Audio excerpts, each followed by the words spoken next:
Bom dia a todos, bom dia aos irmãos que estão aqui presentes. É com muita alegria sempre que a gente está aqui podendo falar, tendo esse canal, tendo essa oportunidade. Para nós é sempre um desafio muito grande, porque nós estamos falando de coisas que nós estamos aprendendo, de coisas que nós ainda precisamos praticar. Mas alguém precisa falar. E estamos aqui nessa disposição, nessa alegria, nessa vontade, em transmitir um pouquinho daquilo que nós já conseguimos compreender. E não podia ser diferente nesse momento que nós estamos vivendo, e não falar sobre a pandemia.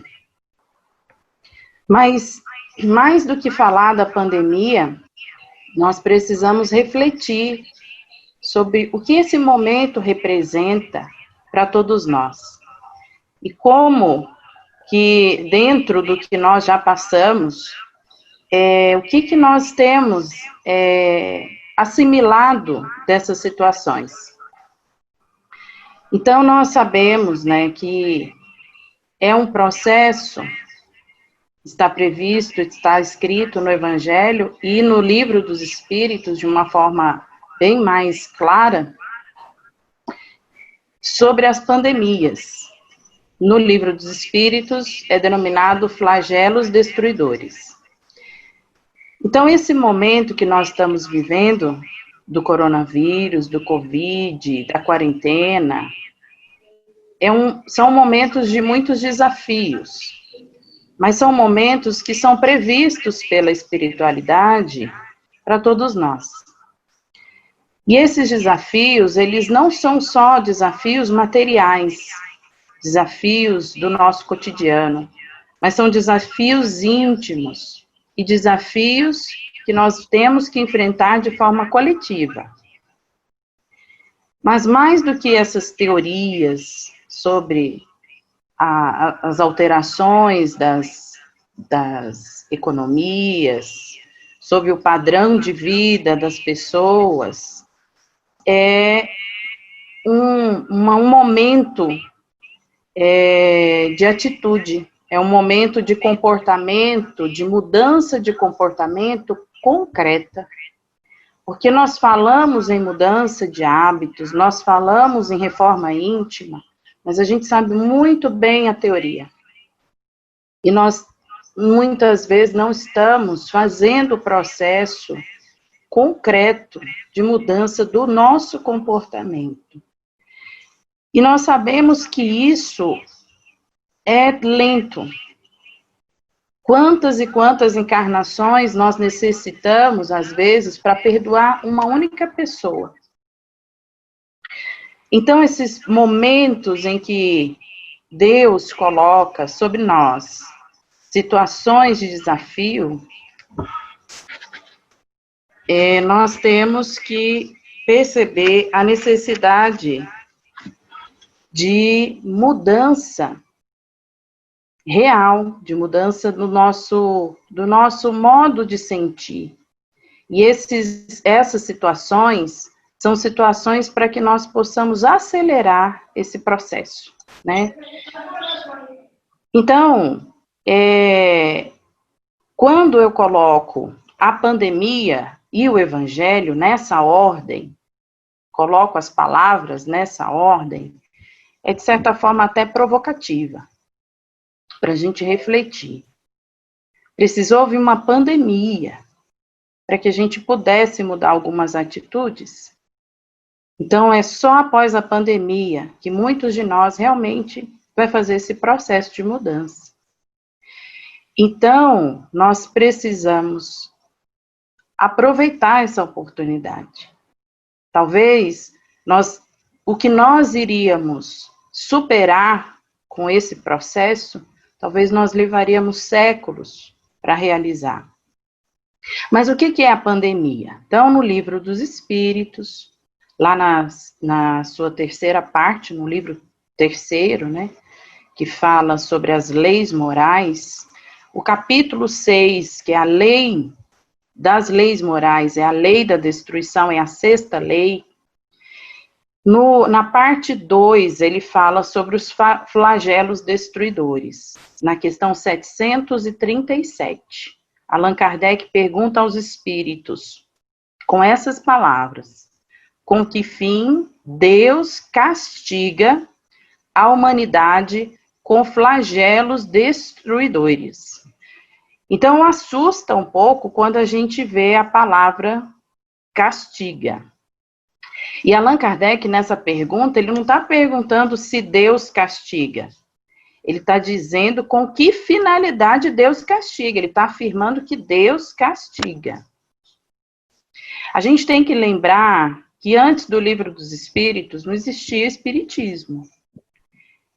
Aqui, para nós. Então, Allan Kardec faz as perguntas conforme ele compreende naquele momento.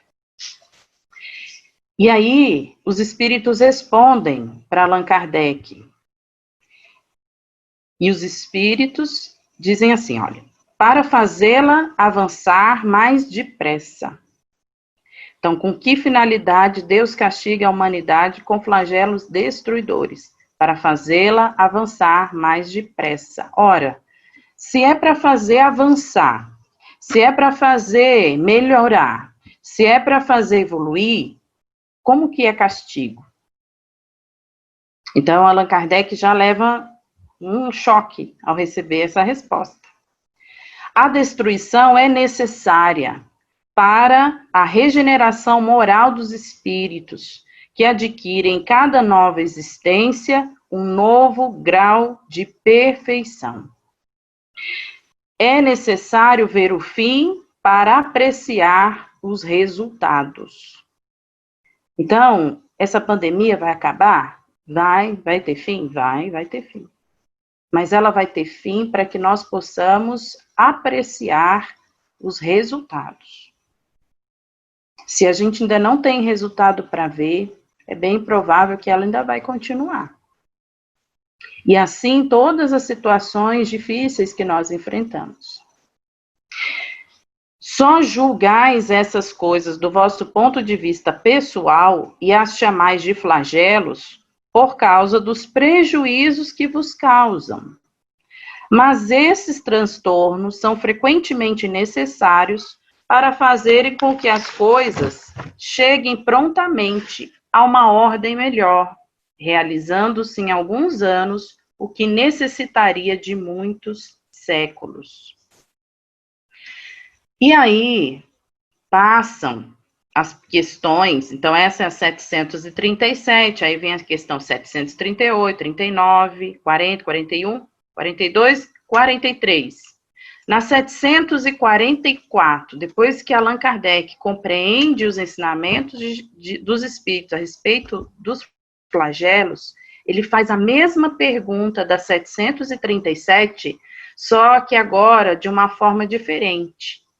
E nós vamos ver, quando nós estudamos o Livro dos Espíritos de uma forma bem criteriosa, de uma forma bem lenta e bem minuciosa, que Allan Kardec faz isso várias vezes. Ele faz uma pergunta e, à medida que ele vai compreendendo a resposta, ele faz a mesma pergunta para que seja fixado aquele ensinamento. Então, não foi por acaso que Allan Kardec foi escolhido como um pedagogo, como um professor. E nós temos que ler as obras básicas como alunos, como processo de assimilação do nosso querido mestre, do nosso querido professor, Hipólito Leon Denisard Rivaio. Então, ele pergunta na 744 a mesma questão da 737, só que mudando alguns termos. E ele pergunta assim: qual o objetivo da providência ao tornar a destruição necessária? Então, vocês percebem a diferença agora, a mudança que Allan Kardec produz na pergunta, de forma a fixar o ensinamento que foi recebido lá na 737? E aí os espíritos não repetem a resposta, eles dão apenas duas palavras, que resumem o que eles já tinham explicado. E eles dizem assim: a liberdade e o progresso. Então, qual o objetivo da providência ao tornar a destruição necessária? A liberdade e o progresso. Então, como consequências dessa pandemia, nós teremos sim mais liberdade e teremos mais progresso. Progresso, a gente está vendo, né? Muitas tecnologias sendo desenvolvidas, muitos recursos sendo desenvolvidos, a busca por essa vacina está sendo necessária, desenvolvimento até de máquinas novas, de formas diferentes de abordagem, de tratamento. Mas nós percebemos que quando ele coloca a liberdade, se nós teremos mais liberdade, isso quer dizer que nós teremos mais responsabilidade. Então, a pandemia é um processo de aceleração do progresso moral. É para o progresso, é para o processo de desenvolvimento material? Sim, certamente. Mas mais do que isso, é para a nossa superação moral, para o nosso progresso moral. Então, a pandemia, ela concentra em uma experiência intensa, desafiadora, sim, desafiadora, dolorosa, o processo de regeneração. Então, nós estamos no momento de transição planetária. E nós somos surpreendidos porque muitos acreditavam que esse processo aconteceria por grandes catástrofes físicas. Tsunamis, terremotos, que a Terra ia arder em fogo, ou um dilúvio. E veio um vírus. Um organismo microscópico. E a gente está dizendo que é o único. Com certeza virão outras situações, sim. Mas você percebe a sutileza do entendimento de Deus em relação ao processo amoroso que Ele tem para nos fazer superar as dificuldades. Porque destruir as pessoas, o que nós temos hoje de desenvolvimento, poderia até ser um retrocesso. E não é isso que a lei divina preconiza. Nós evoluímos sempre. Mas foi necessário que um vírus viesse para que mudasse toda a estrutura do planeta, em todas as suas áreas, de uma forma sutil, de uma forma imperceptível, invisível.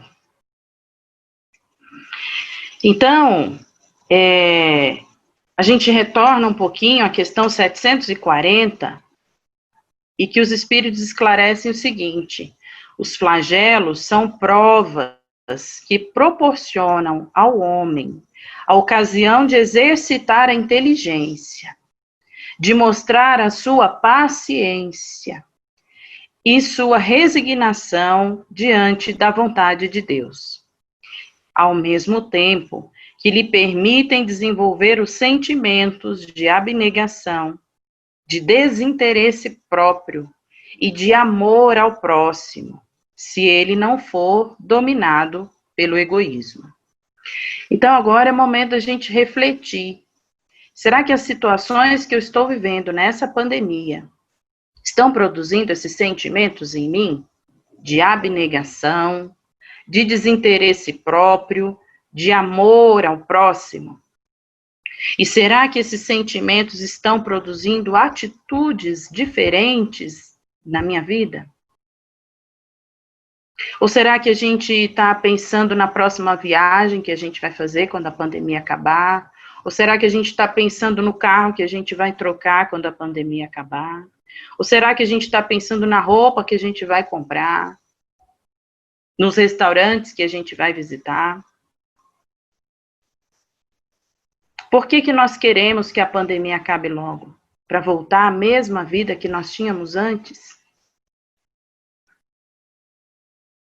Então, o processo de mudança é agora, não é depois que a pandemia acabar.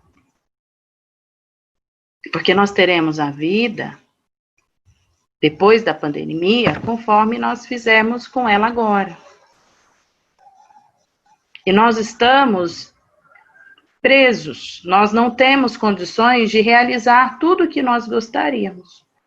Porque o momento é de chamamento para que nós possamos refletir sobre as nossas atitudes. Não é sobre o que nós pensamos, porque nós temos consciência do que é bom, do que é belo, do que é justo. Mas agora é momento de nós refletirmos sobre o nosso comportamento, sobre as nossas atitudes. E aí, no Evangelho segundo o Espiritismo, coloca que o egoísmo é a fonte de todos os vícios. Então, quando os espíritos colocam na questão 740 que a pessoa, o ser, que compreender todos esses sentimentos e fazer essa mudança, ele vai ter uma vida melhor, diferente. Mas aquele que tiver atrelado ao egoísmo, não vai.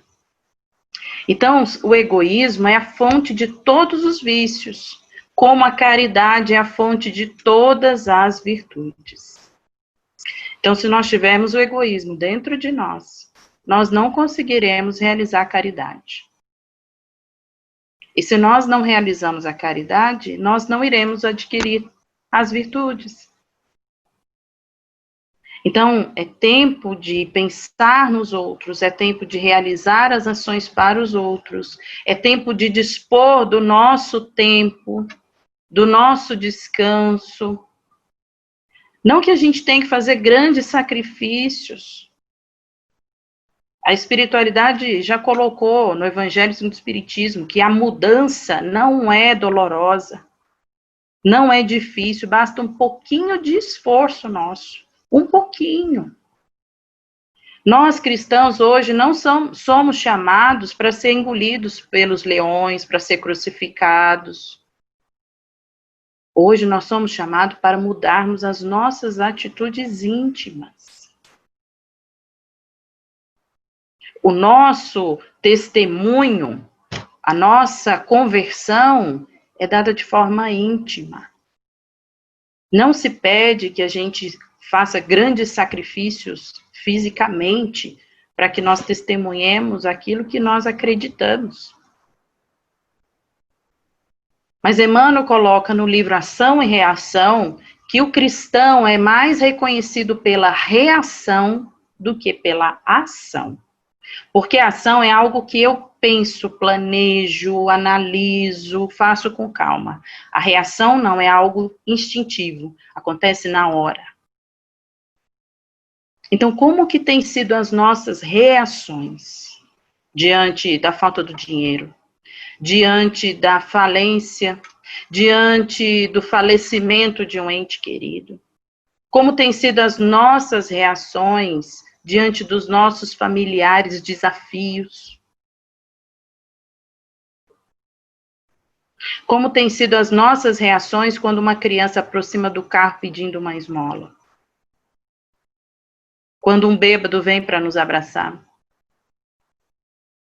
Como tem sido as nossas reações diante de uma mãe pedindo colo para o filho, pedindo ajuda para o filho? Como tem sido as nossas reações quando alguém pede para conversar um pouquinho com a gente? Para pedir um conselho?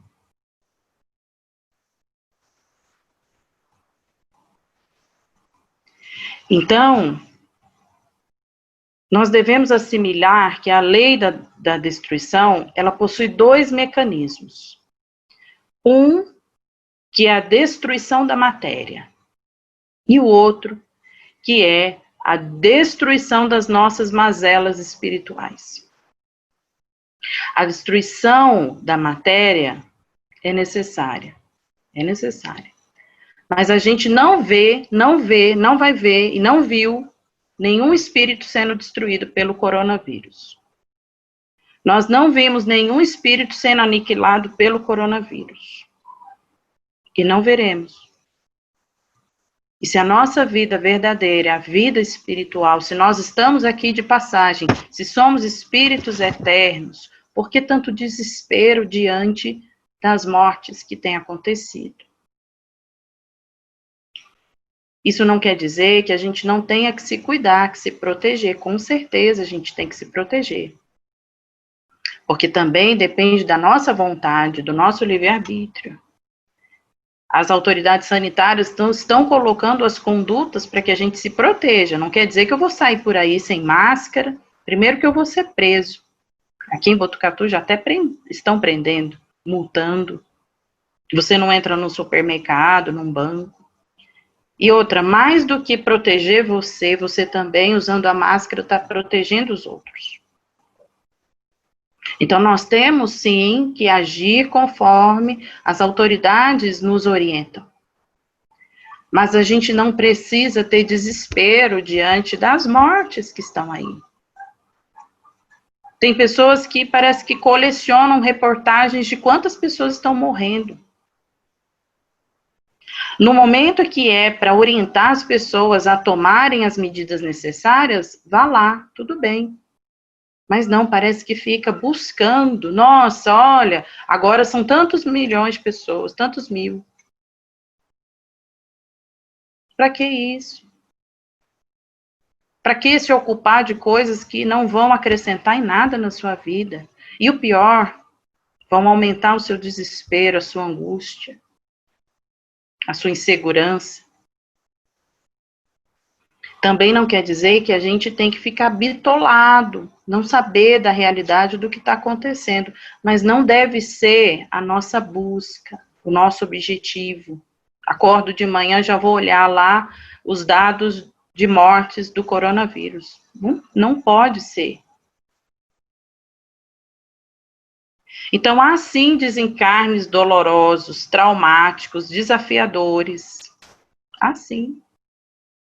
Desencarnes solitários. E que muitos não puderam fazer nada com seus familiares que estavam nos hospitais, não puderam. Mas nós, em conjunto, podemos, dentro da nossa casa, orar por eles. Orar pelos familiares. Orar por aqueles pacientes que estão desencarnando. Porque a oração fortalece a ação da equipe espiritual que está lá. Fortalece aquele espírito no esclarecimento do processo que está acontecendo com ele. Mas não, eu estou ocupada vendo as séries da Netflix. Eu estou ocupada fazendo um curso novo de culinária online. Eu estou ocupada postando as fotos das viagens que eu fiz.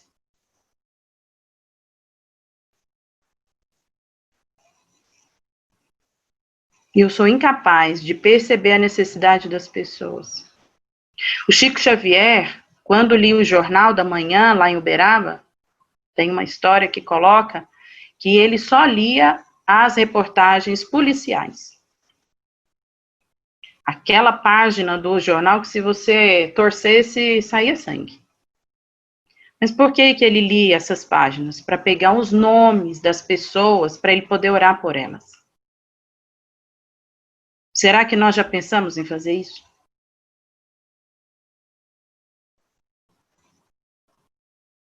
Nós temos uma atividade do centro, que é o caderno de orações. Se eu vejo o nome de alguém pedindo ajuda no Facebook, vai lá, copia, cola lá no caderno de orações. E se comprometa a fazer oração por aquela pessoa que você está botando o nome. Não é simplesmente só colocar o nome lá, para que outros façam a oração no seu lugar. Se Deus tocou no seu coração, é você que precisa fazer a oração. Às 22 horas, alguém vai postar uma prece. Vai? Sim, com certeza. Mas além dessa prece, se você postou aqueles nomes, você também precisa se comprometer em fazer a oração para aquelas pessoas. Em relação à destruição das mazelas espirituais, das mazelas íntimas,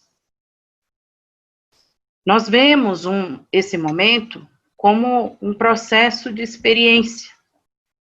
Inclusive, o progresso moral de todos nós que estamos vivendo esse período da quarentena, do isolamento social está acontecendo. Às vezes a gente não percebe, mas muitas coisas, às vezes, de forma coletiva, é como se a gente fosse levado na onda. Algumas coisas a gente já tem mudado. Às vezes a gente é severo demais e não percebe que alguns hábitos você já mudou sem perceber. Só de ter sido conduzido de volta à sua casa. Então, muitos de nós têm comido melhor, muitos de nós têm descansado mais, sim. Muitos de nós têm estudado mais. Mas não é só do ponto de vista material, a gente tem que fazer com que essas mudanças aconteçam também dentro do nosso íntimo. É como se esse momento, a impressão que dá, é que nós estamos dentro de um caldeirãozão. E que Deus deu lá uma aumentada na temperatura. Para que o aço, por exemplo, seja derretido e se forme uma liga mais poderosa, mais resistente, mais preciosa, com os nossos próprios corações. Então, compreendemos diante dessas considerações que o que está acontecendo são consequências, sim, dos nossos atos, porque nós nos voltamos ao egoísmo e ao orgulho. Não tínhamos compromisso com os relacionamentos. Quantos jovens começavam um relacionamento e já buscavam outro em seguida? Nós não tínhamos responsabilidade com o nosso corpo. Muita bebida, muita comida. Pouco descanso, muito estresse, em busca do dinheiro, em busca do trabalho material.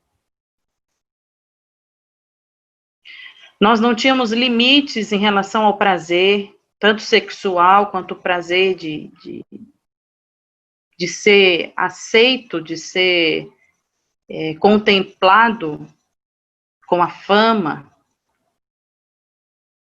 Quantas famílias nós víamos destruídas, mas que no Instagram estava a foto perfeita da família exemplar. Nós estamos vivendo momentos assim de muita superficialidade, de muita aparência. E agora nós não temos festas, nós não temos pompas, nós não temos viagens para camuflar aquilo que nós temos vivido realmente. Eu não sei se vocês perceberam, mas diminuiu muito essas selfies tão fantasiosas.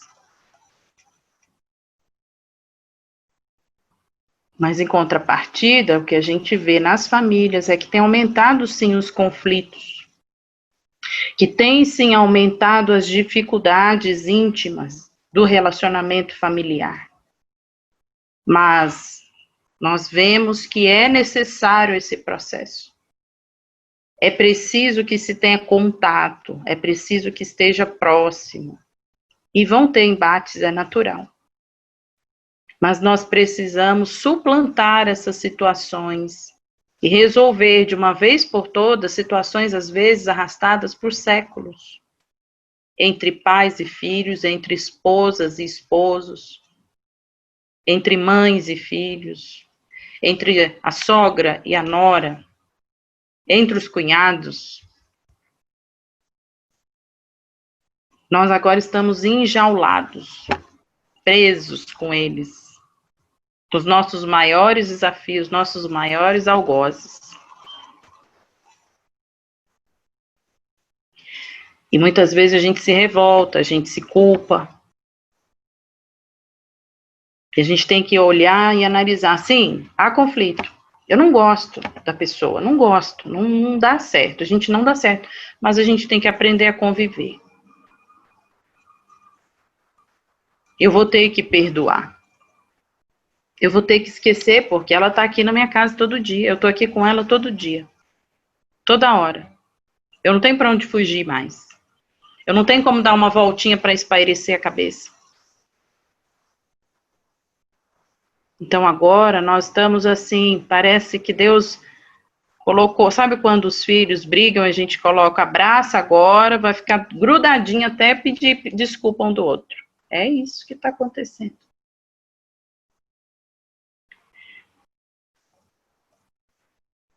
Então, o apego a essas situações de dificuldade que nós temos e que nós não resolvemos, o apego às coisas materiais, o apego às situações que davam volúpia ao nosso orgulho, é um sinal notório de inferioridade. Porque quanto mais o homem se prende aos bens e às situações do mundo, menos ele compreende a sua destinação. Tem uma frase que eu acho maravilhosa de Emmanuel, que ele diz assim: nós devemos viver a vida material como se fôssemos morrer daqui 100 anos.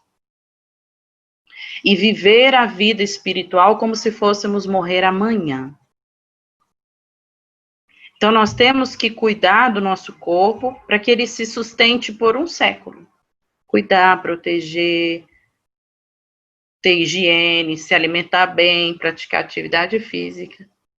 Mas a urgência maior é em relação à vida espiritual. Nós vivemos como se nós não fôssemos espíritos.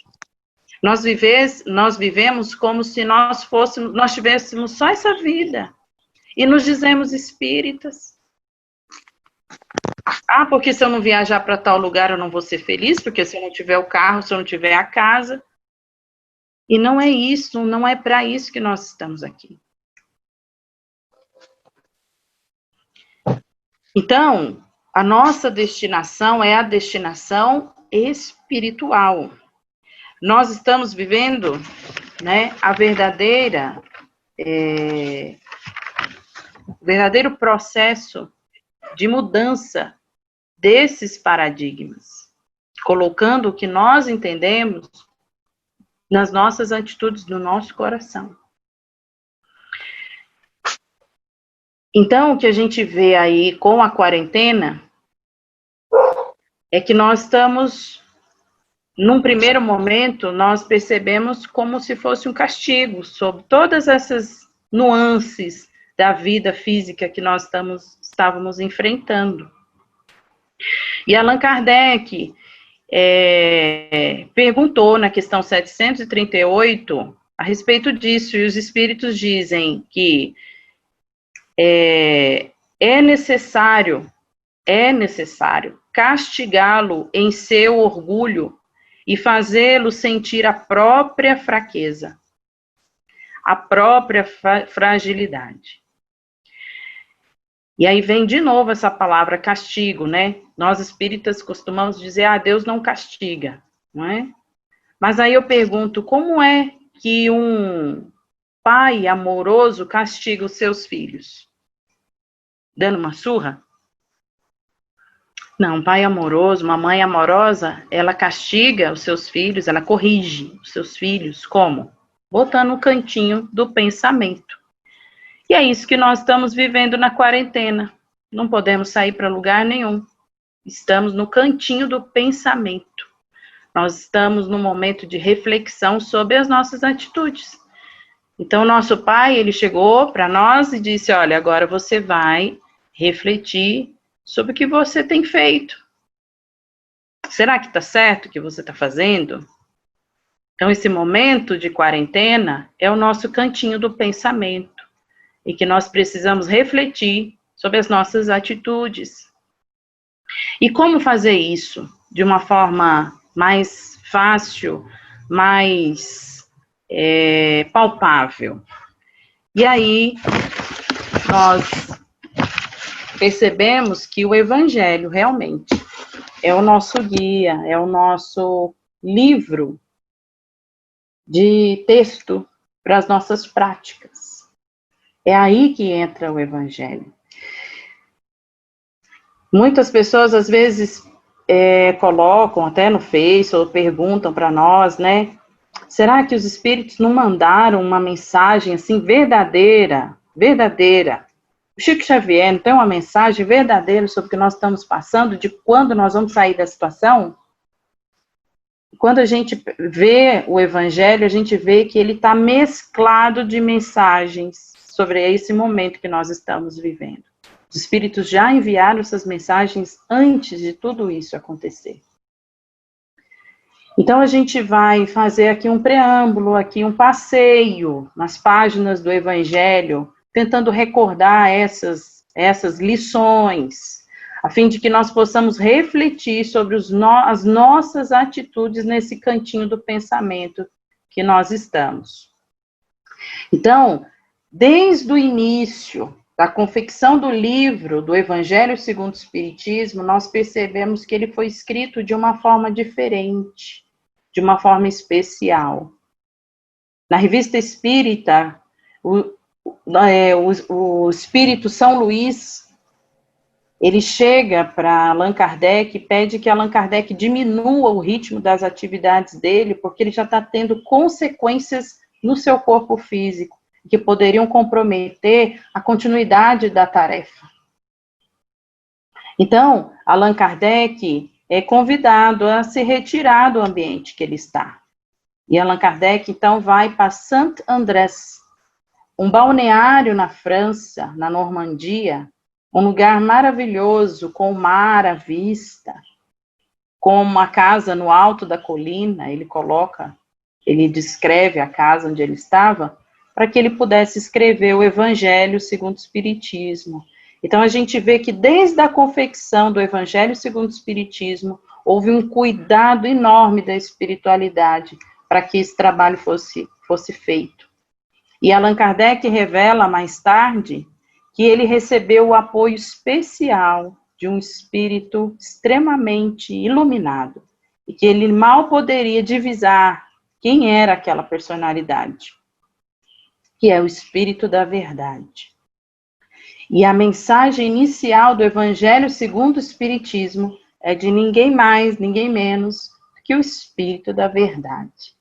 E ele foi colocado, essa mensagem foi colocada no início do Evangelho, no prefácio do Evangelho segundo o Espiritismo, porque ela resume a moral e os ensinamentos do Cristo. Muitos de nós já abriu o Evangelho várias e várias vezes nessa encarnação e nunca se ateve a ler essa mensagem que está no prefácio do Evangelho segundo o Espiritismo. Para quem não sabe, o Espírito da Verdade é Jesus. Então eu vou ler essa mensagem, porque ela faz parte da nossa reflexão nessa situação de pandemia que nós estamos vivendo. E é extremamente atual. A impressão que dá é que foi escrita para essa situação que nós estamos vivendo.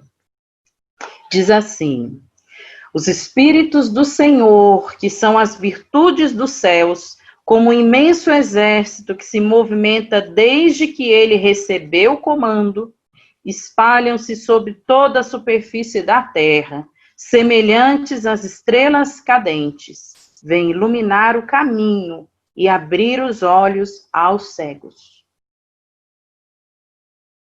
Eu vos digo em verdade, são chegados os tempos em que todas as coisas devem ser restabelecidas em seu sentido verdadeiro. São chegados os tempos para dissipar as trevas, confundir os orgulhosos e glorificar os justos. As grandes vozes do céu ressoam como o som de trombeta, e os coros dos anjos se reúnem. Homens, nós vos convidamos ao concerto divino. Que vossas mãos tomem a lira, que vossas vozes se unam, e que num hino sagrado se estendam e vibram de uma extremidade à outra do universo. Homens, irmãos a quem amamos, estamos junto de vós. Amai-vos também uns aos outros, e dizei do fundo do vosso coração, fazendo as vontades do Pai que está no céu. Senhor, Senhor, e podereis entrar no reino dos céus. Então a gente vê a grandiosidade dessa mensagem. Nós temos o grupo de estudo no Caminho da Luz do Evangelho segundo o Espiritismo, e nós levamos 6 semanas. Nosso encontro é uma vez por semana, mas nós levamos 6 semanas para estudar só esse texto. Tamanha grandiosidade, as nuances e as informações, os ensinamentos impregnados nessas palavras. E só um espírito extremamente evoluído para colocar tanta coisa boa, né, em poucas palavras. Então é um texto que tem apenas 4 parágrafos e que cabe na metade da folha, de uma página do nosso Evangelho segundo o Espiritismo. Nós levamos 6 semanas para estudar. E nós saímos com a impressão que faltava mais tempo para lê-lo, para compreendê-lo, para analisá-lo. Então, os grandes espíritos, os espíritos superiores, têm essa capacidade de condensar, de zipar grandes informações em poucas palavras. E a forma como é expressa, e outros textos revelam que o Espírito da Verdade é Jesus. Tá? Allan Kardec, então, coloca o Evangelho segundo o Espiritismo, coloca os seus capítulos de uma forma didática, como tudo que ele fez na obra básica, na codificação espírita. Então, um capítulo acaba puxando o outro. Então, um capítulo está interligado ao outro. E a nuance, a linha de ligação entre eles é a moral do Cristo. Então, Allan Kardec, ele pegou textos bíblicos que revelam a moral, os ensinamentos morais de Jesus. Os textos que falam a respeito dos milagres, das profecias, das palavras que serviram de dogmas, Allan Kardec deixou de lado. Porque são questões que causam controvérsias entre as religiões. Mas a moral do Cristo, ela é unânime em qualquer religião. Se você perguntar para o muçulmano o que é caridade, ele vai entender que caridade é fazer o bem ao próximo. Se você perguntar para um budista o que é caridade, ele vai compreender. Se você perguntar para um evangélico, para um bandista, para um católico, é o mesmo entendimento. Mas se nós perguntarmos, por exemplo, que é o Espírito Santo, cada um vai ter um entendimento de uma forma diferente. E são essas situações de controvérsias que causam as brigas, as discussões, os embates religiosos. Allan Kardec, ele se ateve somente à moral do Cristo. Então, o Evangelho segundo o Espiritismo é um manual, sim, de análise, de estudo para qualquer religião. Não só para os espíritas. Então, Allan Kardec chega a colocar na introdução que um dia as nações conhecerão as informações que estão no Evangelho segundo o Espiritismo. E que nós teremos mudanças do ponto de vista político, do ponto de vista social. Será que estaremos encarnados para vermos isso acontecer? Depende de nós. E nós, espíritas, temos o privilégio de ter esses ensinamentos em primeira mão. Está ao nosso alcance. E nós nos esquivamos de estudar. Monta um grupo de estudo no centro, você pode contar nos dedos quantos trabalhadores participam do estudo. Porque já sabem tudo? Será que sabem tudo? Não precisa mais estudar? Então é hora da gente refletir. Eu quero ser uma médium vidente, eu quero ser um médium de efeitos físicos, então faz acontecer o milagre na vida das pessoas. Você quer uma manifestação de efeitos físicos, pega a vassoura, vai limpar o centro. Pega um prato de sopa, vai estender na mão do outro. Eu tenho certeza que ele vai entender que aquilo é um milagre na vida dele. E você não precisa fazer grandes coisas, como o Carmine Minabelli, a gente estava conversando esses dias com o Alfredo, que levitava, né, diante do público, das pessoas. Nós temos condições, sim, de fazer a caridade, mas nós precisamos de estudo, nós precisamos de direcionamento, nós precisamos de base. A gente vai realizar tudo que a gente está aprendendo? Não. Mas a gente também não pode ficar no comodismo, achando que sabe tudo, sem estudar, sem compreender, sem meditar sobre aquelas palavras. E se está diante de nós, é porque nós temos obrigação de conhecer. E muito mais de divulgá-las. Então, como que a gente vai divulgar se a gente não lê, se a gente não estuda, se a gente não conhece? E aí, Allan Kardec, ele dividiu o Evangelho segundo o Espiritismo em alguns grupos de temas, e que hoje é motivo de estudo, de análise de grandes pensadores do movimento espírita, né? Existem várias teorias para análise de como o Evangelho segundo o Espiritismo foi organizado, de como foi feita a didática do nosso professor Hipólito Léon Denisard Rivail. E às vezes a gente não se atém que as mensagens estão organizadas de forma didática e que um tema leva ao outro. Então, nós vamos fazer esse passeio, essa nuance, refletindo a respeito do que nós estamos vivendo na pandemia, tá bom? Então, quem quiser acompanhar aí essa evolução dos textos que nós vamos apresentar, abre aí no capítulo 1 do Evangelho segundo o Espiritismo e nós vamos fazer aí essa viagem, tá? Então, nós tínhamos lá no prefácio a mensagem de Jesus, a mensagem do Espírito da Verdade e a introdução mostrando que o Espiritismo, ele não é algo que veio para destruir os pensamentos, a Bíblia, o Velho Testamento, nem o Novo Testamento, né? Há uma evolução.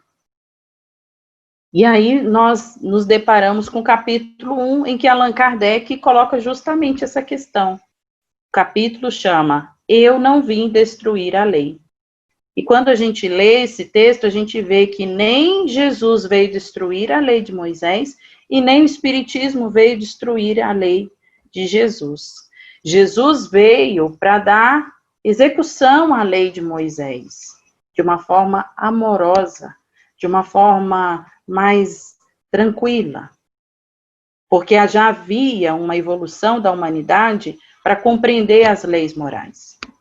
E o Espiritismo vem dar entendimento e resgatar os ensinamentos de Jesus, que até então estavam conturbados com as necessidades de certas religiões.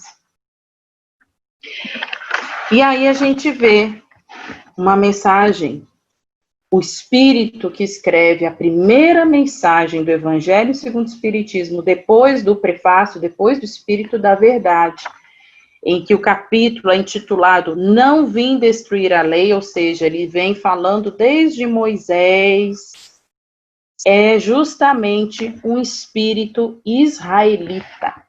Será que Allan Kardec colocou justamente a primeira mensagem do primeiro capítulo, feita por um espírito israelita, justamente no capítulo Eu não vim destruir a lei, em que fala sobre a lei de Moisés? Será que foi por acaso? Aconteceu? Não, com certeza não foi. Porque um espírito que viveu a lei de Moisés, que viveu e com certeza compreendeu a segunda revelação, ensinamentos de Jesus, vem agora, no Espiritismo, colocar as suas colocações. Então, ele diz de forma linda, maravilhosa, e que tem tudo a ver esse momento que nós estamos passando da pandemia, no último parágrafo da Instrução dos Espíritos, a Aliança da Ciência e da Religião, as seguintes palavras: são chegados os tempos em que as ideias morais devem se desenvolver para cumprir progressos que estão nos desígnios de Deus. Elas devem seguir o mesmo caminho que as ideias de liberdade percorreram e que delas eram precursoras. Mas não é preciso crer que esse desenvolvimento se fará sem lutas. Sem lutas. Não! Elas têm necessidade para atingir a maturidade de abalos e de discussões, a fim de que atraiam a atenção das massas. Uma vez fixada a atenção, a beleza, a santidade da moral, impressionarão os espíritos, e eles se interessarão por uma ciência que lhes dá a chave da vida futura e lhes abre as portas da felicidade eterna. Foi Moisés quem abriu o caminho. Jesus continuou a obra e o Espiritismo a arrematará. Lindas palavras, né? E tem tudo a ver com esse momento que nós estamos vivendo da pandemia. Então, é momento de nos voltarmos para o nosso íntimo, para o nosso processo moral. Aí, em seguida, no capítulo 2, chamado Meu Reino Não É Deste Mundo, logo que nós compreendemos a necessidade das revelações e que cada um vem complementar a outra, é exposto que o reino de Deus não é deste mundo e que é comum a todas essas revelações. E aí, no último parágrafo do primeiro item, né, a vida futura, nós temos uma revelação para nós, que diz assim, em relação ao momento da pandemia: com o Espiritismo, a vida futura não é mais um simples artigo de fé, uma hipótese. É uma realidade material demonstrada pelos fatos, porque são em todas as suas peripécias, de tal sorte que não somente a dúvida não é mais possível, mas a inteligência mais vulgar que pode fazer ideia do seu verdadeiro aspecto, como se imaginasse um país do qual se lê uma descrição detalhada. Então, o entendimento dos ensinamentos do Espiritismo estão à disposição de qualquer pessoa, de qualquer compreensão, de qualquer nível intelectual, de qualquer pessoa consegue compreender, desde a criança ao idoso, o alfabetizado, o analfabeto, não importa. Então, é natural a gente compreender a existência da vida espiritual, da vida além da vida física. Todas as religiões cristãs compreendem que existe vida após a morte. O católico, ele entende que ele vai para o céu, ou para o inferno, para o purgatório, ou seja, ele existe lá do outro lado. O evangélico também, ele está lá dormindo, aguardando o juízo final, mas ele está lá. Eles entendem que existe a vida após a morte. A Umbanda, as religiões afro, todas compreendem essas nuances do cristianismo. Isso é evidente na nossa vida. Basta que a gente reflita sobre isso, nós iremos compreender que realmente não tem como nós existirmos apenas uma vida. Ora, essa descrição da vida futura é tão circunstanciada, as condições de existência feliz ou infeliz daqueles que aí se encontram são tão racionais que podemos dizer, apesar disso, que ela não pode ser de outra forma e que está lá a verdadeira justiça de Deus. Então, a verdadeira justiça de Deus está exatamente na oportunidade que nós temos de continuar existindo após a vida física. Então, que mérito nós teríamos de passar por todas as dificuldades que nós passamos, todos os sofrimentos, todas as superações, e aí morrer e acabar tudo? Para quê? Só que nós estamos buscando voltar a nossa atenção para as coisas materiais. usar esse tempo que nós estamos aqui em busca de angariar bens que são perecíveis. E a oportunidade da encarnação, a oportunidade que nós temos de estar encarnados é justamente para evoluir. E os espíritos no Evangelho, no Livro dos Espíritos, colocam que o espírito evolui no processo encarnatório. Então, nós vamos esperar o quê? Nós não temos mais tempo para esperar, para que nós possamos superar as nossas dificuldades e evoluir. É ainda aqui, é nessa encarnação, é nessa vida. Não serão nas próximas e muito menos na erraticidade. Nós viveremos o mundo espiritual conforme nós vivemos a vida material. E aí a gente vai passeando aí as páginas no último parágrafo do capítulo 2, e que nos faz refletir também a respeito desse momento que nós estamos vivendo. E aí a mensagem é feita, escrita por uma rainha de França. E o título da mensagem é A Realeza Terrestre. Será que Allan Kardec também usou uma rainha, por acaso, para falar sobre a realeza terrestre? Para falar que o reino de Deus não é deste mundo?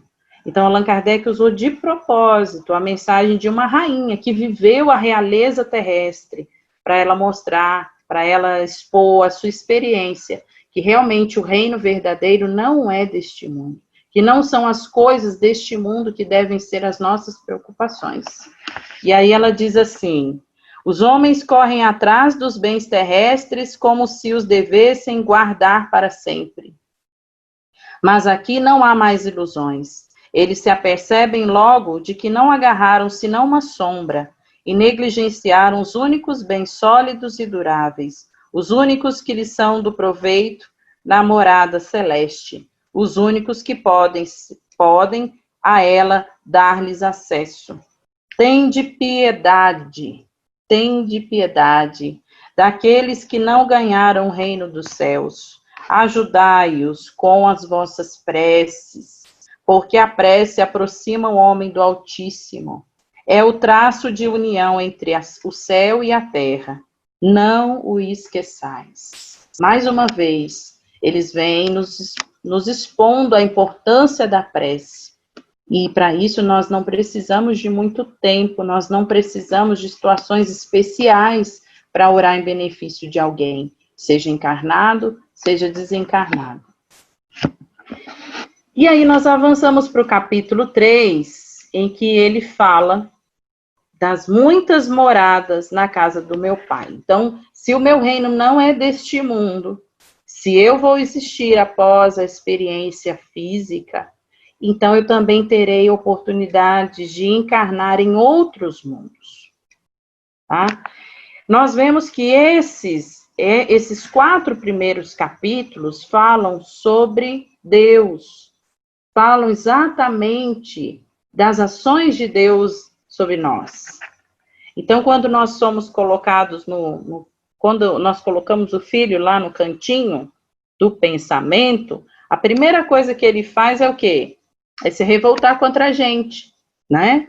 E se você deixa ele lá sozinho, então aí ele acha que ele está desamparado, que não tem ninguém por ele, que ninguém ama ele, colocou ele de castigo. E nós estamos vivendo esse momento. Nós estamos achando que o que nós estamos passando com a pandemia, nós estamos desamparados. Porque Deus nos colocou ali, quietinho, de quarentena, dentro de casa.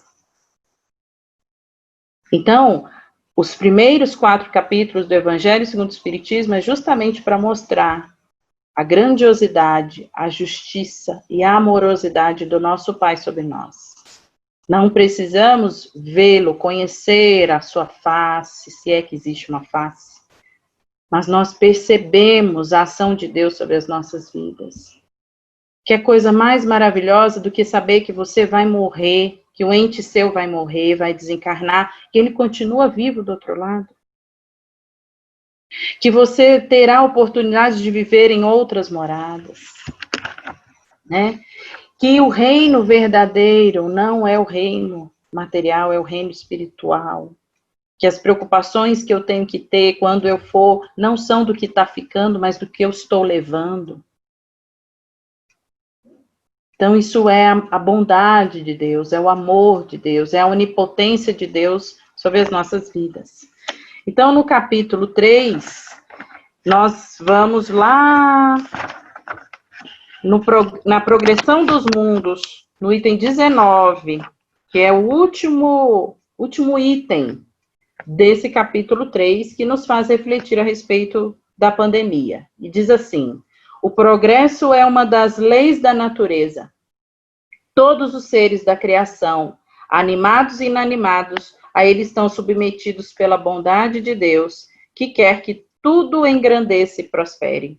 A própria destruição, que parece aos homens o término das coisas, não é senão um meio de atingir pela transformação um estado mais perfeito, porque tudo morre para renascer, e coisa alguma se torna em nada. Ao mesmo tempo que os seres vivos progridem moralmente, os mundos que eles habitam progridem materialmente.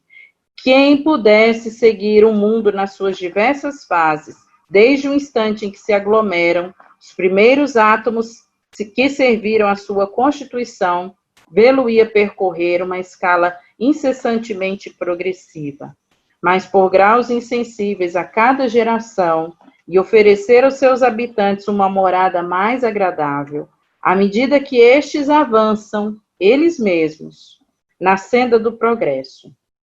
Assim caminham paralelamente o progresso do homem, o dos animais e seus auxiliares, dos vegetais e da habitação, porque nada é estacionário na natureza.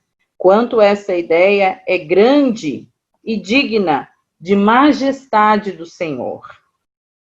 E, ao contrário, quanto é pequena e indigna do seu poder aquela que concentra sua solicitude, sua providência sobre o imperecível grão de areia na terra e restringe a humanidade a alguns homens que a habitam. E nós estamos vendo esse processo de evolução do nosso planeta Terra. Nós estamos vendo a natureza também evoluindo. Alguns anos atrás, não se imaginaria que o Mar Morto, por exemplo, pudesse ter vida, nem ao redor dele, nem dentro dele. E nós vimos agora o milagre acontecendo, né, diante de nós, a evolução da estrutura física daquele ambiente.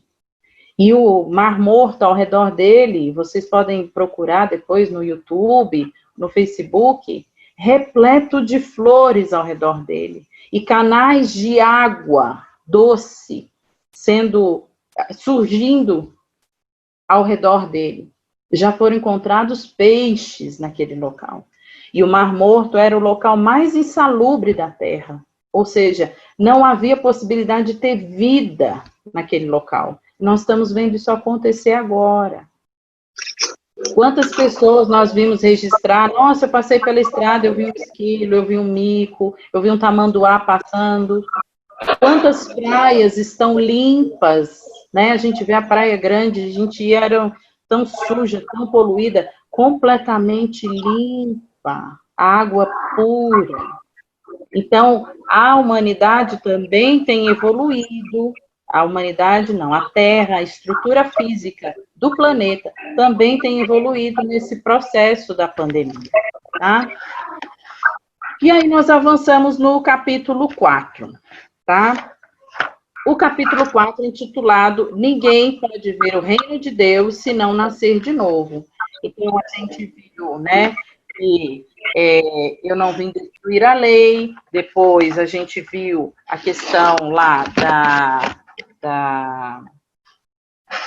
do capítulo 2, meu reino não é deste mundo, há muitas moradas na casa do meu pai, e ninguém agora pode ver o reino de Deus se não nascer de novo, mostrando outro aspecto de Deus, da ação de Deus nas nossas vidas. E aí nós avançamos, então, na instrução dos espíritos, no último nos 2 últimos parágrafos da primeira mensagem do Espírito São Luís, um espírito tão amoroso e tão familiar de Allan Kardec, né? Que ele diz assim, o título da mensagem é Limites da Encarnação. Se considera a encarnação sob o ponto de vista material, como ocorre sobre a Terra, pode-se dizer que ela é limitada aos mundos inferiores. Depende do espírito, por conseguinte, dela livrar-se mais ou menos rapidamente, trabalhando pela sua depuração. Deve-se considerar também que no estado errante, quer dizer, nos intervalos das existências corporais, a situação do espírito está em relação com a natureza do mundo ao qual se liga pelo seu grau de adiantamento. Então, foi o que a gente falou no capítulo passado. Como eu vou viver a vida após a morte vai depender de como eu estou vivendo essa vida, das ligações que eu tenho em relação ao padrão material. E assim, na reticidade, ele é mais ou menos feliz, livre e esclarecido, segundo seja mais ou menos desmaterializado. Então, hoje, se eu fosse chamada hoje para o desencarne, será que eu estou mais ou menos desmaterializada? Será que eu estou mais ou menos ligada às coisas materiais? Quais são as preocupações que eu tenho tido? Então, esse momento da pandemia é justamente para que a gente reflita sobre isso, tá? Então, vocês veem que a gente não precisa receber mensagens extraordinárias dos Espíritos, a gente já recebeu, está aqui, está no Evangelho segundo o Espiritismo, e sempre esteve conosco, tá? Então, eu fiz questão de falar um capítulo por ordem dessa primeira parte, porque são os capítulos que falam da ação de Deus sobre as nossas vidas. E os capítulos de 5 a 10, a gente vai avançar um pouquinho mais rápido, eles falam sobre as bem-aventuranças, ou seja, as promessas de Deus por nós. Então, nosso filhinho está ali de castigo, e ele está bravo porque ele acha que a gente não ama, que ele está desamparado, e aí a gente vai dizer para ele tudo que a gente tem feito por ele. Então, Deus nos colocou lá no cantinho do pensamento, e agora ele vai dizer para nós as promessas que ele tem para as nossas vidas, se nós mudarmos de atitude. Olha, filhinho, se você mudar essa atitude sua, olha o que pode acontecer, olha o que eu posso proporcionar para você. Então, as bem-aventuranças é exatamente as promessas de Deus para nós. E aí vem, bem-aventurados os aflitos, o primeiro parágrafo falando das bem-aventuranças. E é um dos capítulos maiores do Evangelho segundo o Espiritismo. E é o capítulo que tem mais instrução dos Espíritos. Ou seja, como é que a gente está desamparado? Como é que a gente não tem orientação a respeito dos nossos sofrimentos? É exatamente o capítulo que tem mais orientação dos Espíritos, mais instrução dos Espíritos. É o capítulo que tem mais comentários de Allan Kardec. Então, nós temos, sim, todo um arsenal ao nosso dispor, para que nós possamos enfrentar as nossas aflições e as nossas dificuldades. E aí a gente cai no item 4 do capítulo 5, em que ele fala causas atuais das aflições, as causas atuais desse momento que nós estamos vivendo. O que ele quer dizer aqui para nós? São palavras de Allan Kardec. Então, o Evangelho segundo o Espiritismo, ele é organizado na maioria dos capítulos, nem todos é essa ordem, mas a maioria tem um versículo bíblico, em seguida os comentários de Allan Kardec, e no final as instruções dos Espíritos a respeito do versículo e a respeito dos comentários de Allan Kardec, tá? Alguns capítulos não têm instrução dos Espíritos, nós vamos ver, e alguns capítulos não têm os ensinamentos, os comentários de Allan Kardec. Mas todos, sem exceção, têm versículos bíblicos do Velho e do Novo Testamento. Então, o Evangelho segundo o Espiritismo, ele também não versa apenas sobre o Novo Testamento. Existem muitas passagens do Velho Testamento também no Evangelho segundo o Espiritismo, tá? E não é só no primeiro capítulo, não.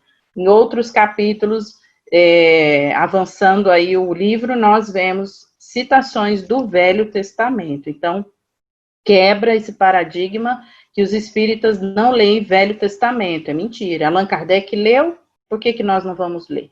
Não é? Então, coloca ali no item 4, causas atuais das aflições, grandes reflexões para esse momento da pandemia para nós. Vamos ver? As vicissitudes da vida são de duas espécies. Ou seja, o que ele está falando de vicissitudes? Vicissitudes são as nossas fragilidades, as nossas fraquezas. E esse momento da pandemia está mostrando justamente as fragilidades do mundo. Quem diria que um simples vírus microscópico, invisível, seria capaz de quebrar bolsas de valores, grandes multinacionais? Quem diria que fosse capaz de nos mudar completamente a estrutura social, o processo educativo? Os nossos filhos hoje estão assistindo aula online. Um simples vírus. Então, mostrou a fragilidade que o mundo material existe, possui, e a gente achando que vivia uma vida de segurança, uma vida de equilíbrio. Imagina. Então, é natural do nosso mundo, de provas e expiações, termos as vicissitudes, termos as fragilidades. E aí mostra que realmente nós não temos que estar apegados às coisas do mundo, porque elas não são seguras, elas não são estáveis. Não adianta a gente achar que, eu lutei tanto para ter uma casa, essa casa vai ser minha para sempre. Não, às vezes você vai chegar num processo aí de falência, de dívidas, você vai ter que perder a casa. Então, a gente fica em busca de viver, de angariar as coisas para deixar para os filhos uma segurança. A segurança que nós temos que deixar para os nossos filhos é a segurança do Evangelho, é a segurança dos ensinamentos do Cristo. É lógico que a gente tem que prover materialmente as necessidades deles, mas não deve ser o nosso objetivo principal da nossa educação na vida deles. E aí diz o capítulo, o item 4, diz assim: remontando a fonte dos males terrestres, se reconhecerá que muitos são a consequência natural do caráter e da conduta daqueles que o suportam. Quantos homens tombam por suas próprias faltas? Quantos são vítimas da sua imprevidência, de seu orgulho e da sua ambição? Quantas pessoas arruinadas por falta de ordem, de perseverança, por má conduta e por não terem limitado seus desejos? Quantas uniões infelizes, porque são de interesse calculado ou de vaidade, com os quais o coração nada tem? Quantas dissensões e querelas funestas se teria podido evitar com mais moderação e menos suscetibilidade? Quantos males e enfermidades são a consequência da intemperança e do excesso de todos os gêneros? Quantos pais são infelizes com seus filhos porque não combateram suas más tendências no princípio, por fraqueza ou indiferença, deixaram-se desenvolver neles os germes do orgulho, do egoísmo e da tola vaidade que secam o coração? Depois, mais tarde, recolhendo o que semearam, espantam-se e afligem-se pela falta de respeito e ingratidão dos seus filhos, mas não viram o que fizeram lá atrás com os filhos.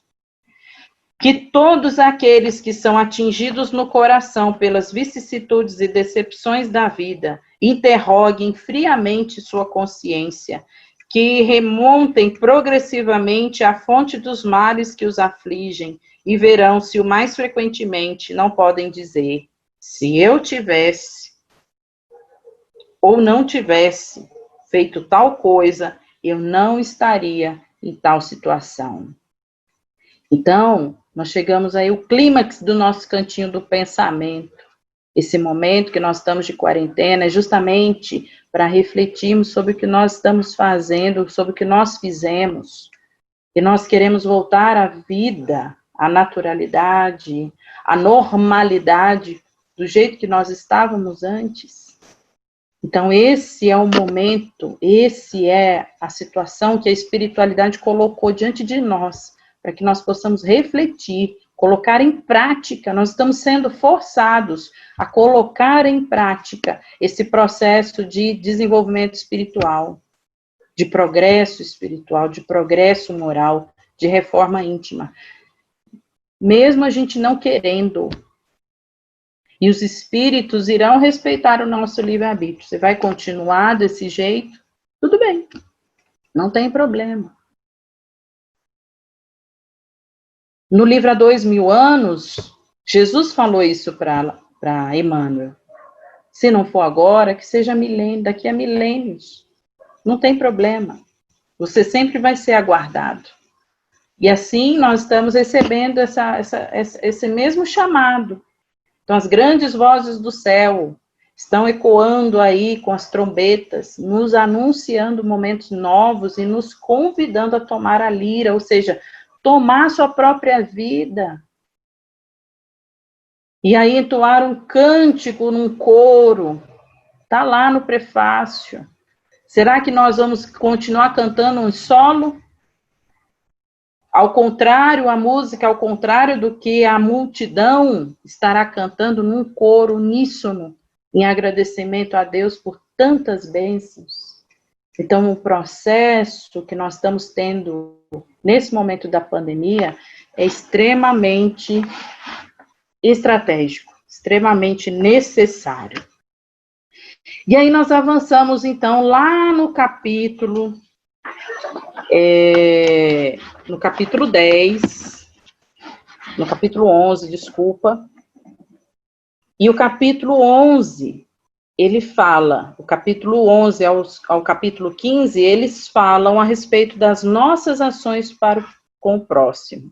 Então, os capítulos de 1 a 4 falam das ações de Deus nas nossas vidas, o capítulo 5 até o capítulo 10 fala das promessas de Deus nas nossas vidas. Então, nós seremos bem-aventurados conforme as nossas atitudes. E aí, nós chegamos no capítulo 11, capítulo 15, e que fala das nossas ações com o próximo. E aí vem aí os capítulos, amar ao próximo como a si mesmo, amai os vossos inimigos. Primeiro eu tenho que amar o próximo como a mim mesmo. Depois é que eu vou amar os inimigos. Então, o capítulo 11 fala do amor que nós temos que ter por aqueles que nós somos, por aqueles que nós não temos dificuldades de amar. E aí, o capítulo 12 é um processo uma fase mais evoluída, em que aí eu vou amar aqueles que são desafios na minha vida, aqueles que são dificuldades para mim. O capítulo 13, ele fala sobre que a vossa mão esquerda não saiba o que dá a vossa mão direita. E o capítulo 14, honrai vosso pai e a vossa mãe. E fora da caridade não há salvação, no capítulo 15. Então, uma evolução do processo de aprendizado a respeito da caridade. Então, nós vamos aprender a amar a próximo como a nós mesmos, aqueles que não são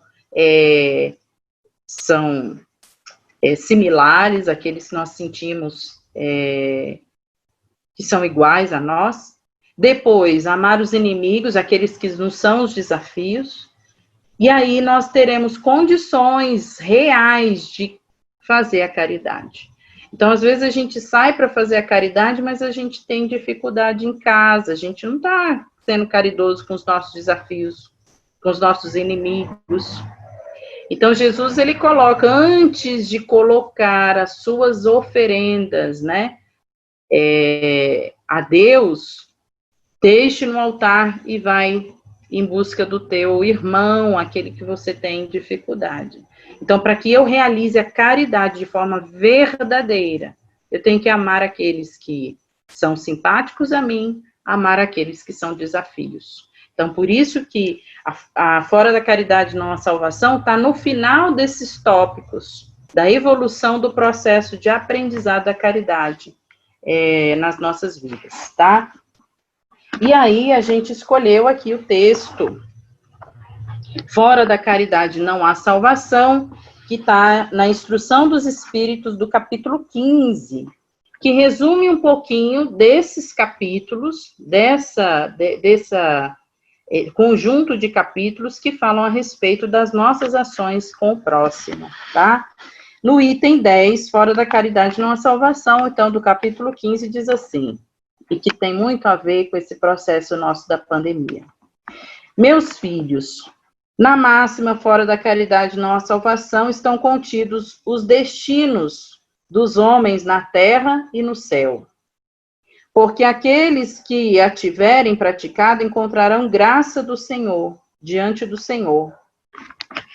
E aí, no finalzinho desse item, nós temos outro trecho importante da nossa reflexão que diz assim: meus amigos, agradecei a Deus que vos permitiu pudesseis gozar a luz do Espiritismo. Não porque só aqueles que a possuem podem ser salvos, mas porque, ajudando-vos a melhor compreender os ensinamentos do Cristo, ela vos faz melhores cristãos. Fazei, pois, que em vos vendo possa-se dizer que o verdadeiro espírita e o verdadeiro cristão são só e a mesma coisa. Porque todos aqueles que praticam a caridade são os discípulos de Jesus, qualquer seja o culto a que pertençam. E essa mensagem é de Paulo,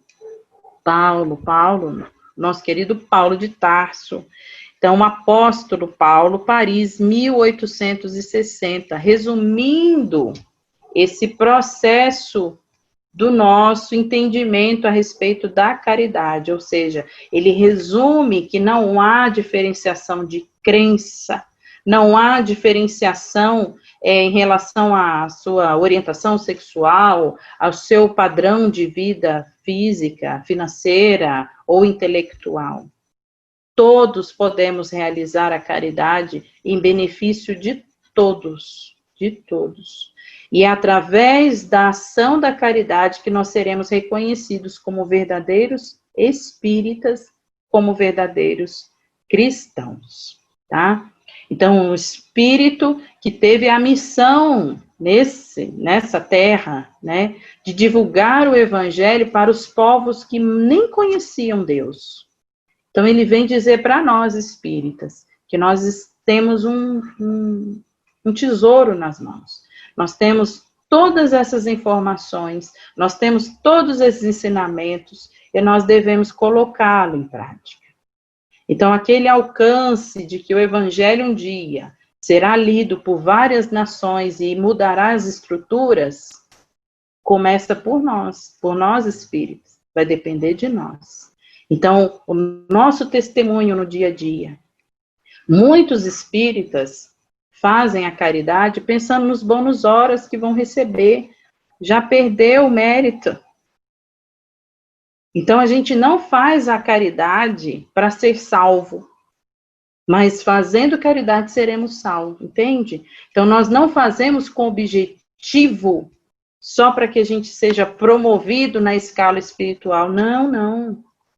A gente tem que fazer de forma humilde, de forma consciente, com compaixão, e vendo os pormenores, inclusive aqueles infortúnios ocultos que ninguém sabe, buscar ali nas entranhas as necessidades das pessoas, né? Verdade, Ivan, o verdadeiro espírita é o verdadeiro cristão, né? Então, nós temos que refletir o que nós aprendemos, nós temos que nos esforçar. Então, Allan Kardec coloca que o verdadeiro espírita se reconhece pela mudança moral e pelo esforço que faz em domar as suas más inclinações. Não é só pelo esforço que faz. A resposta não diz que é só pelo esforço que faz em domar as suas más inclinações. Não, ele diz primeiro que é pela mudança moral. Ou seja, a gente tem que converter o caminho que a gente está seguindo. As outras religiões realizam batismo como um processo de conversão, de mudança de hábitos, não é? É um momento de celebração que aquela pessoa aceitou Jesus, vamos dizer assim. Mas o espírita não tem isso. O espírita, ele precisa fazer essa conversão pela sua transformação moral. Quando ele passa a aceitar realmente, eu tenho uma vida difícil, eu tenho uma vida que podia ser melhor. O que eu tenho que fazer? Mudar as minhas más inclinações. Então, quando ele aceita essa transformação, quando ele aceita esse processo de entrar na porta estreita, de mudança, de reforma, não tem mais volta. Não tem. Se nós ainda não estamos fazendo a nossa reforma íntima, é porque a gente ainda não fez o processo de transformação moral, de reconhecer que nós precisamos de mudança, que nós precisamos de converter o caminho, que nós estamos indo pelo caminho errado. A gente tem que converter, mudar de rota. Então, a gente às vezes ouve espíritas falarem, eu sou assim mesmo, eu não vou mudar. Meu Deus. Então, como é que faz? O que o Espiritismo está fazendo na sua vida? Então, nós temos que fazer a transformação moral, fazer a mudança de rota. E Paulo fez isso. Nós temos um exemplo de alguém que foi extremamente malévolo, extremamente maldoso, cruel, matou muitas pessoas. E inclusive, pessoalmente, ele matou pessoas. E ele fez a conversão. Ele caiu do cavalo mesmo, ele encontrou Jesus, e daquele momento ele decidiu que a vida dele não seria mais a mesma. E sofreu, sim, todas as dificuldades, mas como reparação de todo o mal que ele tinha feito. Ele aceitou ser corrigido, ele aceitou mudar de atitude. Então, não é por acaso que essa mensagem está aqui no capítulo Fora da Caridade Não Há Salvação, escrito exatamente por esse apóstolo. Tá bom? E aí, os capítulos 16 a 22, eles falam sobre as nossas ações conosco mesmo, tá? São os capítulos, então, 16 a 22. Não se pode servir a Deus e a Mamon, sede perfeitos, muitos os chamados e poucos os escolhidos, a fé transporta montanhas, os trabalhadores da última hora, haverá falsos cristos e falsos profetas, e não separeis o que Deus juntou. E esse capítulo aí, em especial, não separeis o que Deus juntou, ele não tem instrução dos espíritos, ele tem os comentários de Allan Kardec. E, diferente do que muitos de nós entendem, ele não fala só sobre o divórcio, a separação matrimonial. Ele fala também da nossa separação de Deus, desse processo de nós estarmos aquém, estarmos fora da vontade de Deus, estarmos situados à margem da divindade, né? E aí, nós temos que refletir que não temos condições de tomar dois caminhos. Ou você vive de uma forma, ou você vive de outra, né? Então, não se pode adorar a Deus se eu adoro as coisas do mundo. Não tem como eu priorizar as coisas de Deus se eu priorizo as coisas do mundo. Ou é um, ou é outro. Então, esses capítulos, eles falam justamente dessas escolhas que nós fazemos pessoais em relação ao nosso relacionamento com Deus. Então, o cantinho lá do pensamento é a fase quando o filho começa a ver, nossa, realmente, a minha mãe não é tão má assim, né? Eu estou realmente fazendo coisa errada, né? E aí a gente reconhece que não quer mais ficar no cantinho do pensamento, que a gente já aceitou a correção, a gente já aceitou viver de uma forma melhor esse relacionamento com o nosso pai, com a nossa mãe, né? E aí, nesses capítulos que são discutidos exatamente essa ligação de nós com Deus, tá? E aí nós escolhemos aqui um texto para fazer essa reflexão, que resume esse momento, que é um dos textos mais lindos também do Evangelho segundo o Espiritismo, escrito pelo Espírito da Verdade, não poderia deixar de ser, está no capítulo 20, no item 5 do capítulo 20, na Instrução dos Espíritos, o último texto da Instrução dos Espíritos, o texto intitulado Os Obreiros do Senhor. E esse texto também nos faz refletir muito sobre essa questão do momento que nós estamos vivendo da pandemia. Diz assim: atingistes o tempo do cumprimento das coisas, anunciando para a transformação da humanidade. Felizes serão aqueles que tiverem trabalhado na seara do Senhor com desinteresse e sem outro móvel senão a caridade. Suas jornadas de trabalho serão pagas ao cêntuplo do que terão esperado. Felizes serão aqueles que terão dito a seus irmãos: irmãos, trabalhemos juntos e unamos os nossos esforços, a fim de que o Senhor encontre a obra pronta à sua chegada. Porque o Senhor lhes dirá: vinde a mim, vós que sois bons servidores, que calastes os vossos ciúmes e as vossas discórdias, que não... Desculpa, as vossas...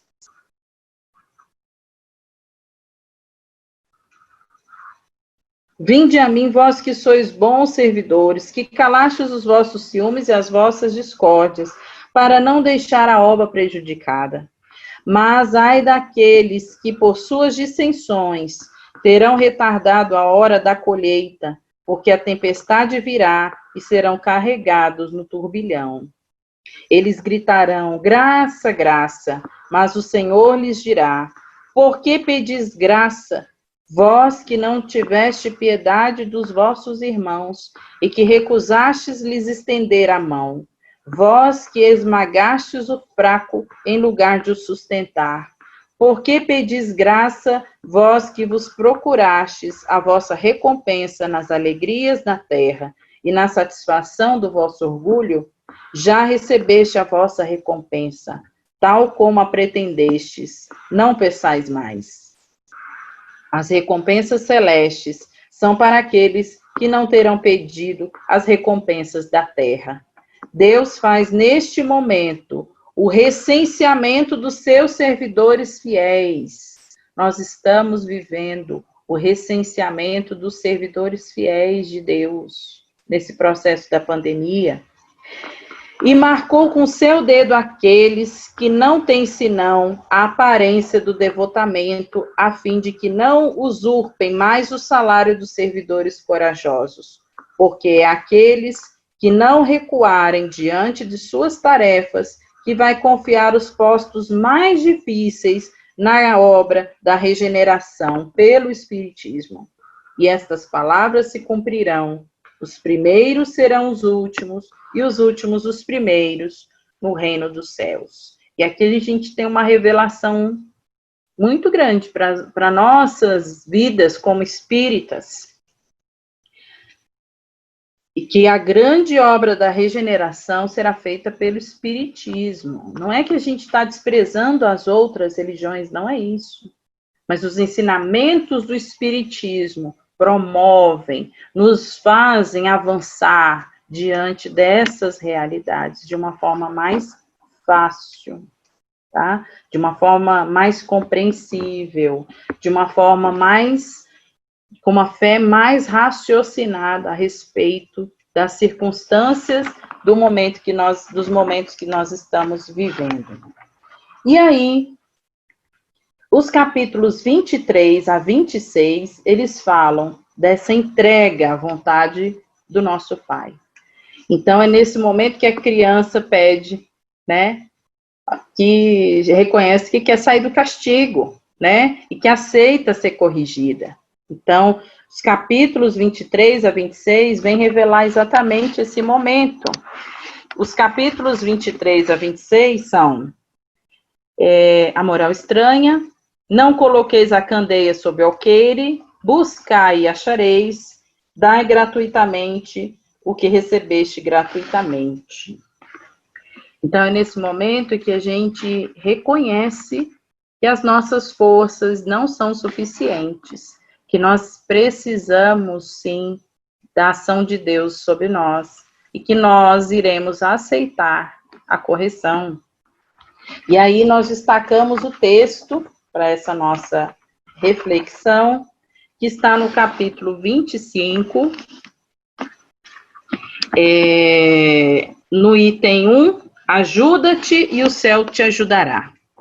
Diz assim: pedi e se vos dará, buscai e achareis, batei a porta e se vos abrirá, porque todo aquele que pede recebe, quem procura acha, e se abrirá aquele que bater a porta. Também qual é o homem dentre vós que dá uma pedra ao filho que lhe pede pão? Ou lhe pede um peixe, lhe dará uma serpente? Se, pois, sendo maus como sois, sabeis dar boas coisas aos vossos filhos, quanto mais forte razão, vosso Pai que está nos céus dará os verdadeiros bens àqueles que lhes pedem. São Mateus, capítulo, está, né, esse versículo em São Mateus, no capítulo 7, versículos de 7 a 11. Então, nosso filhinho está ali de castigo, no cantinho do pensamento, pedindo para sair do castigo. Então, buscai e achareis, pedi e se vos dará. Então, é hora de nós nos unirmos. Se estamos realmente preparados diante do processo desse momento de desenvolvimento espiritual, nós podemos pedir, nós sairemos sim dessa pandemia. Só que nós não podemos sair dessa pandemia como nós estávamos antes. Quando o nosso filho está no cantinho do pensamento, a gente espera que ele não faça mais aquela atitude que fez a gente colocar ele de castigo. Então, é isso que Deus espera de nós. Que nós, ao sairmos desse processo de quarentena, que a gente saia renovado, que nós saiamos realmente com compromissos mais elevados com a nossa vida espiritual. E aí, para encerrar, os últimos capítulos, o capítulo 26, né, e o capítulo 27, desculpa, o 27 e o 28, é como eu vou dizer isso para Deus. É como que eu vou me comunicar com Ele, que é através da prece. Então, esses capítulos não estão no final por acaso. Allan Kardec não colocou eles no final por acaso. A gente viu que várias passagens, os próprios espíritos dizem para a gente, ore, ore, ore, ore. Então, esses 2 capítulos falam exatamente dessa comunicação que nós vamos ter com Deus. Essa hora que nós vamos pedir para sair do castigo. Quantos de nós não faz uma prece? Quantos de nós não sente o coração, parece que está seco, não sai uma palavra, uma prece, a gente não consegue levar o pensamento, porque nós estamos atrelados às coisas do mundo, nós nos afastamos desse relacionamento íntimo com Deus. E a fé é justamente esse processo de relacionamento. Fé é a confiança que eu tenho em Deus. Como é que eu vou ter confiança em alguém que eu não conheço? Como é que eu vou me entregar à vontade daquela pessoa se eu não conheço, eu não tenho confiança nela? Então, nós temos que buscar esse relacionamento, essa intimidade com Deus. E isso é feito através da fé. A fé não é acreditar. A fé não é simplesmente saber o que vai acontecer no futuro, não. É se entregar completamente à vontade, às vezes até sem saber do que vai acontecer, mas você tem confiança do que Deus vai fazer na sua vida é o melhor. E quando a gente se entrega a esse relacionamento, não há mais vicissitudes na minha vida. Não há mais dificuldades na minha vida. Porque eu compreendo que não é mais a minha vontade que deve ser prevalecida. É a vontade de Deus. E que se alguma dificuldade acontecer na minha vida, nessa trajetória, é porque Deus quer que eu aprenda alguma coisa com aquela situação. Que nós, então, possamos aprender a orar. E só aprende a orar orando. É como ir para academia, é como fazer um exercício físico. A gente não vai levantar 100 quilos de uma vez, a gente começa com 250 gramas, meio quilo, assim vai. Então a gente tem que falar com Deus. E falar com Deus não quer dizer que a gente tenha que ter palavras lindas, maravilhosas, ou repetir preces que já existem, não. Deus quer ouvir o que está no nosso coração, no nosso íntimo. Às vezes um ai meu Deus, mais sentido é muito melhor do que várias e várias palavras que às vezes eu nem sei o significado. Do que horas e horas de oração. Então Deus quer que nós revelemos o que está no nosso coração. Quando Jesus disse, vai para o seu quarto e ali pede em segredo, não é só o quarto físico, não. Às vezes a gente precisa, tá? Para poder se concentrar melhor, mas é dentro do nosso quarto íntimo. Então a prece que é eficaz, aquela que realmente nos elevam as nossas intenções a Deus, é aquela prece com sentimento. E aí nós destacamos a última mensagem do capítulo 28, na Instrução dos Espíritos, a alegria da prece, também uma das mensagens lindas do Evangelho, que foi escrita por Santo Agostinho. Diz assim, vinde vós que quereis crer, os espíritos celestes acorrem e vêm vos anunciar grandes coisas. Para esse momento que nós estamos vivendo da pandemia, Deus, meus filhos, abre seus tesouros para vos dar todos os seus benefícios. Chega a voz da gente fica embargada, né, com a emoção dessas palavras. Homens incrédulos, se soubesseis quanto a fé faz bem ao coração e leva a alma ao arrependimento e à prece. A prece, como são tocantes as palavras que saem da boca de quem ora. A prece é um orvalho divino que destrói o maior calor das paixões. Então não há vício que a gente não consiga superar através de uma prece verdadeira, sentida. A prece, filha primogênita da fé, ela nos conduz ao caminho que leva a Deus. No recolhimento e na solidão, estais com Deus. Para vós não há mais mistérios, eles se vos revelam. Apóstolos do pensamento, para vós é a vida. Vossa alma se desliga da matéria e rola nesses mundos infinitos e etéreos que os próprios humanos desconhecem. E aí, fazendo ali um resumo de tudo que a gente já leu, desses capítulos todos do Evangelho. E ele retoma essa questão da união do exército, da marcha, em estarmos unidos num só pensamento. E ele diz assim, marchai nos caminhos da prece e ouvireis a voz dos anjos. As grandes vozes do céu, a gente retoma lá no prefácio, né? Os sons das trombetas. Então, a partir da prece, a gente consegue ouvir o nosso anjo da guarda. Nós conseguimos ter comunicação com os nossos entes que já partiram. Eu não preciso ter uma mensagem física de um grande médium para que eu seja consolado diante do falecimento de um ente amado. Se eu me ligar à prece, a Deus e a Ele, eu vou receber o consolo, eu vou receber a mensagem que eu tanto quero. Eu posso não ter consciência, pode não estar naquele momento da minha vigília, mas eu vou receber o consolo, eu vou sentir paz no meu coração. E às vezes eu vou até sentir a presença daquele ente querido comigo. E a prece é que faz essa ligação entre nós e o plano espiritual. Que harmonia! Não mais os ruídos confusos e a entonação aguda da terra, são as liras dos arcanjos, a voz doce e suave dos serafins, mais leves que as brisas da manhã, quando brincam nas folhagens dos vossos grandes bosques. Em que delícias caminhareis! Vossa linguagem não poderá definir essa felicidade. Tanto entrará por todos os poros, tanto a fonte na qual bebe, orando, é viva e refrescante.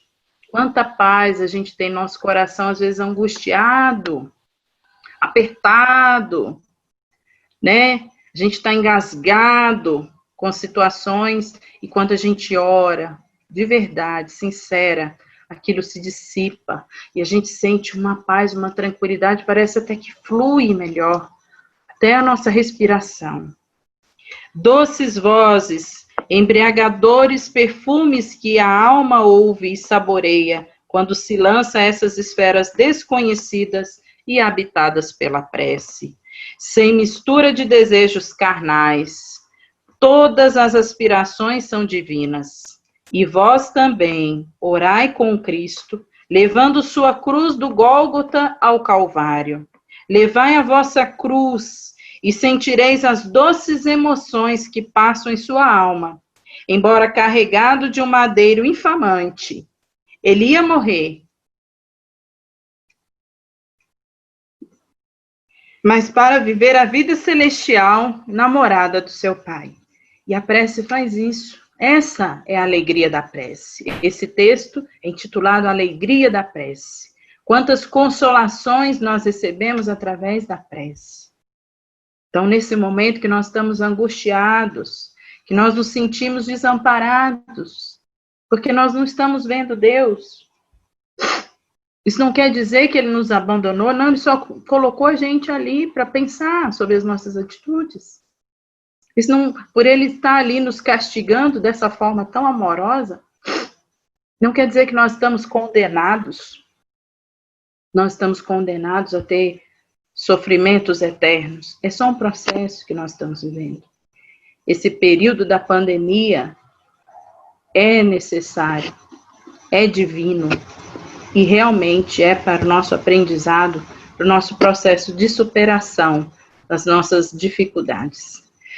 Então, eu espero ter trazido para vocês reflexões a respeito dessa situação, mas que nós possamos também ter as consolações do Espiritismo a todo tempo, diante de nós, diante das nossas mãos, diante dos nossos olhos, através do Evangelho segundo o Espiritismo.